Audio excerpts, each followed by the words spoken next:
Hello and welcome. Today I'm going to show you all the ways to manage tickets and prices in ThunderTix.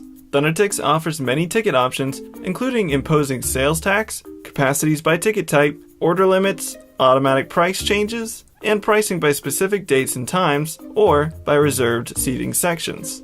Since we covered how to create an event in another video tutorial, we're going to focus on just one aspect of your events: how to take advantage of all the options for your ticket types when creating or modifying your events.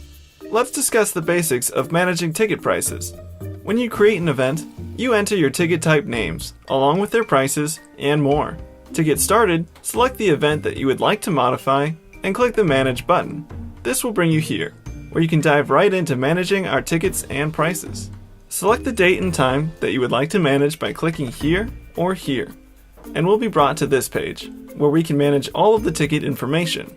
We can easily drag our ticket types to reorder them, and we can click this pencil icon here to edit them further. Now, we have the option to edit this ticket's information. We can rename the ticket type here, and alter the price here. If you didn't fill out this information during your event creation, you can do that from here. For example, you can click this if you want tax applied to the ticket type. To edit your tax rate, go to the Checkout tab of your account settings and enter the percentage there. Additionally, you have the option to enter a description for the ticket type.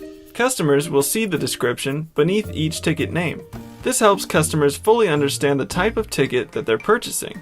You can also set a capacity for the ticket type. Capacities on tickets are primarily for tickets with a limited quantity, like VIP seating.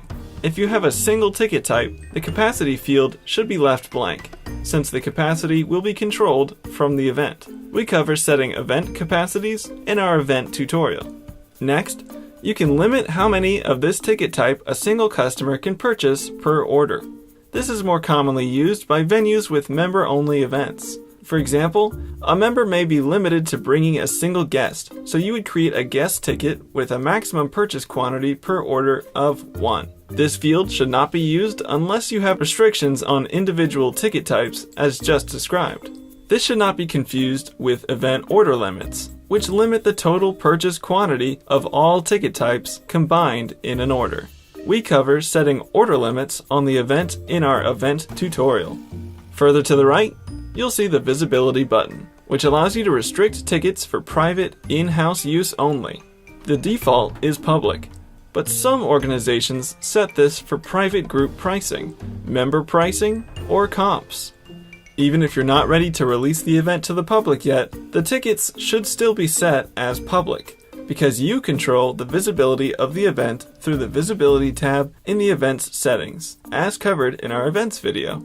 Some of these options, like ticket capacities and order limits, are not available with reserved seating events. This is because the capacity is already limited by the actual seats available within the seating chart. Now, this hourglass icon allows you to create ticket price changes that will increase automatically as the event approaches. The first input box starts today, or now, as it's shown, and in the other, enter the number of days prior to the event when you want the price to change. This is commonly used to offer early bird pricing for a limited time and also to increase the ticket price on the day of the event. To set the next price, hit this plus button and enter the increased price with the day parameters you desire. Now, 100 days prior to my event, the price changes to this. So I would put 99 days here until 1 day before the event to set the price for those last-minute door sales. If you want to delete one of your price changes, click this button here. We also have the option of adding additional ticket types here. If you add a ticket type to one performance and you want it added for all of your performances, check this box here to apply prices to all performances, saving time instead of adding them one at a time to each individual date and time. This works for all ticket type changes, including price, name, or description, and you can delete ticket types with this trash can icon. If you delete a ticket type, it becomes inactive, and you can view all inactive ticket types with this button here. Tickets that were sold prior to deleting a ticket type are not lost, and you can see the total number of tickets sold from inactive ticket types here as well. We record all edits to each ticket type made throughout the event. Click this here to view the revision history for your ticket type. If you have scanned any of the tickets sold for a given ticket type and wish to reset them, or in other words, permit them to be scanned a second time, you can click the red minus icon to reset and unscan all barcodes for this ticket type. This is commonly used for multi-day events where customers purchase a ticket to allow entry over multiple days. Unscanning the tickets at the end of the day permits them to be scanned again on subsequent days. Alright, we have finished covering managing tickets and pricing for both general admission and reserved seating events.